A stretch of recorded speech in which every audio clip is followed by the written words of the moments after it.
नमस्कार, आप सभी का बहुत बहुत स्वागत है। मेरा नाम रुबिका लियाकत है। आज सुप्रीम कोर्ट ने एक फैसले से 242 याचिकाओं का निपटारा कर दिया। पीएमएलए यानी prevention of money laundering act के तहत ईडी की कार्रवाई को लेकर पिछले बहुत सारे सालों से सवाल उठ रहे थे। आरोप क्या क्या लग रहे थे ईडी की कार्रवाई पर और ईडी के तौर तरीके पर, पहले मैं आपको यह समझा देना चाहती हूं ग्राफिक्स के जरिए। गलत तरीके से गिरफ्तारी करती है ईडी, पहला बड़ा आरोप लगता था।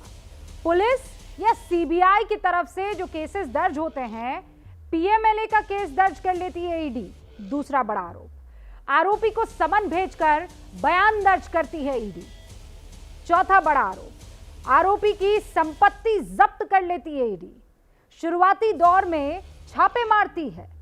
पीएमएलए के तहत गिरफ्तारी में जमानत का अधिकार नहीं देती है और आरोपी से दर्ज बयान को बतौर सबूत पेश कर दिया जाता है। ये वो तमाम आरोप ईडी के ऊपर लग रहे थे कि जबरदस्ती आपने ईडी के हाथों में इतना जो है पावर दे दिया है। कांग्रेस अध्यक्ष सोनिया गांधी से पूछताछ को लेकर भी कांग्रेस के नेता ईडी पर तमाम तरह के सवाल उठा रहे थे। सोनिया से पूछताछ के तीसरे दिन आज कांग्रेस इसको लेकर देश भर में सड़कों पर उतरी और ईडी को सवालों के घेरे में खड़ा कर दिया। राजस्थान के मुख्यमंत्री अशोक गहलोत, वो तो सुप्रीम कोर्ट से जल्द फैसला सुनाने की मांग करने लगे। उन्होंने क्या कहा, पहले मैं चाहती हूं आप ये सुन लीजिए। सुप्रीम कोर्ट को चाहिए कि जो देश का मूड है, पूरे देश के अंदर लोग चिंतित हैं और 0.5% भी इनके सक्सेस रेट नहीं है, तो क्यों नहीं इसके लिए जल्दी फैसला हो। ये सीआरपीसी का प्रोसेस भी अडेप्ट नहीं कर रहे हैं, इनका अलग ही तरीका है तफ्तीश करने का भी, अरेस्ट करने का भी, बयान लेने का भी। इनको एक प्रकार से सीबीआई ही ज्यादा पावर मिली हुई है। तो कोर्ट ने ईडी के अधिकारों को लेकर आज फैसला सुनाया। अब आप ये जानना चाह रहे होंगे कि फैसला कोर्ट की तरफ से क्या सुनाया गया। तो सुप्रीम कोर्ट ने कहा आरोपी की गिरफ्तारी का ईडी को अधिकार है। कोर्ट ने कहा केस दर्ज करने का अधिकार ईडी को है। कोर्ट ने कहा समन भेजने और बयान दर्ज करने का अधिकार ईडी को है। कोर्ट ने कहा संपत्ति की जब्ती का अधिकार भी ईडी के पास है। छापेमारी करने का अधिकार भी वैध है। जमानत की कड़ी प्रक्रिया सही है। आरोपी को बेगुनाही का सबूत देने की बाध्यता है, क्योंकि बाकी केसेस में पुलिस और दूसरी जांच एजेंसियों को प्रूव करना होता है कि सामने वाला दोषी है, लेकिन इस केस में आपको प्रूव करना होगा कि आपके ऊपर लगे आरोप झूठे हैं। यानी एक तरह से सुप्रीम कोर्ट ने ईडी की कार्रवाई, ईडी की गिरफ्तारी, ईडी की पूछताछ पर मोहर लगा दी है। अब सवाल यह उठता है कि ईडी के अधिकार को या अधिकारों पर सुप्रीम कोर्ट के फैसले से क्या अब सियासी तकरार खत्म हो जाएगी? आज की हुंकार इसी सवाल पर है। सारे मेहमान हमारे साथ जुड़ चुके हैं। प्रेम शुक्ला साहब बीजेपी के राष्ट्रीय प्रवक्ता हमारे साथ जुड़ चुके हैं। मोहम्मद खान साहब कांग्रेस के राष्ट्रीय प्रवक्ता हमारे साथ जुड़ चुके हैं, पहली दफा हुंकार में हिस्सा ले रहे हैं। मोहम्मद साहब आपका बहुत बहुत स्वागत है। तौसीफ खान साहब सदस्य है तृणमूल कांग्रेस के, हमारे साथ जुड़ चुके हैं। विक्रम सिंह साहब पूर्व डीजीपी उत्तर प्रदेश के, हमारे साथ जुड़ चुके हैं। राशिद किदवई साहब भी हमारे साथ जुड़ चुके हैं, वरिष्ठ पत्रकार है। हर्षवर्धन त्रिपाठी हमारे साथ यहाँ स्टूडियो में मौजूद हैं, आपका भी बहुत बहुत स्वागत है। सबसे पहले मोहम्मद खान साहब, सवाल आपसे है। गलत तरीके से गिरफ्तारी आपने कहा, पीएमएलए का केस दर्ज करती है, आपने कहा केस दर्ज करने के बाद परेशान करती है, संपत्ति जब्त कर लेती है, छापेमारी करती है, जमानत में कड़ी प्रक्रिया का जो है पालन कर जाना पड़ता है, बेगुनाही का सबूत जो है वो दिया जाना पड़ता है।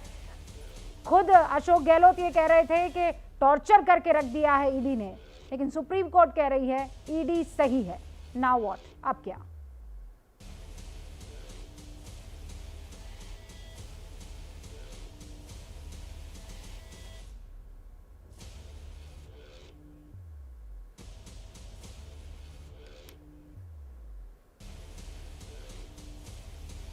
खान साहब मेरी आवाज आप तक पहुंच रही है? खान साहब अपनी स्क्रीन ब्लैक कर गए। कोई बात नहीं, टेक्निकल एरर है, दोबारा उनसे संपर्क साधने की कोशिश करेंगे। लेकिन रशीद किदवई साहब, कल हमने देखा राहुल गांधी से जब ईडी की पूछताछ हो रही थी, तब हमने देखा बार बार ये कहा जा रहा था कि ईडी के तौर तरीके ठीक नहीं हैं, ईडी के काम करने का तरीका ठीक नहीं है, हथियार की तरह ईडी का इस्तेमाल हो रहा है। लेकिन सुप्रीम कोर्ट कह रही है सब कुछ वैध है।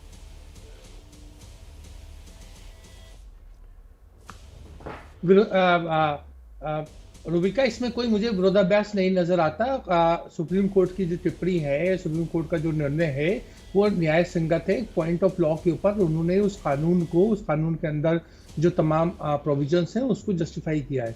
सुप्रीम कोर्ट ने कहीं भी ये नहीं कहा, या वो नहीं कह सकती है, ना कोई भी कानून कहेगा कि इसका एक सिलेक्टेड वे में इस्तेमाल होना चाहिए।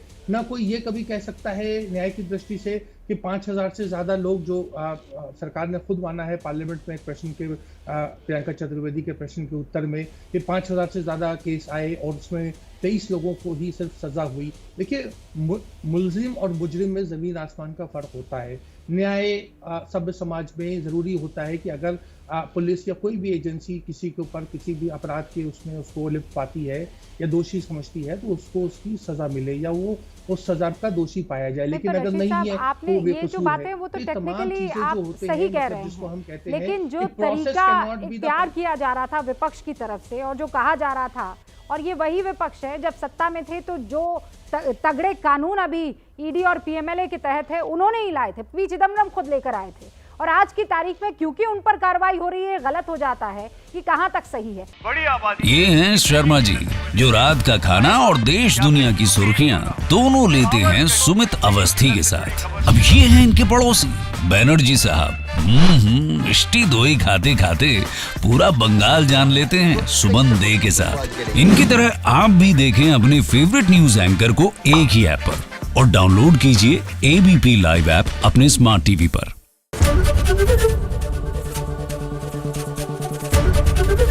एबीपी न्यूज आपको रखे आगे।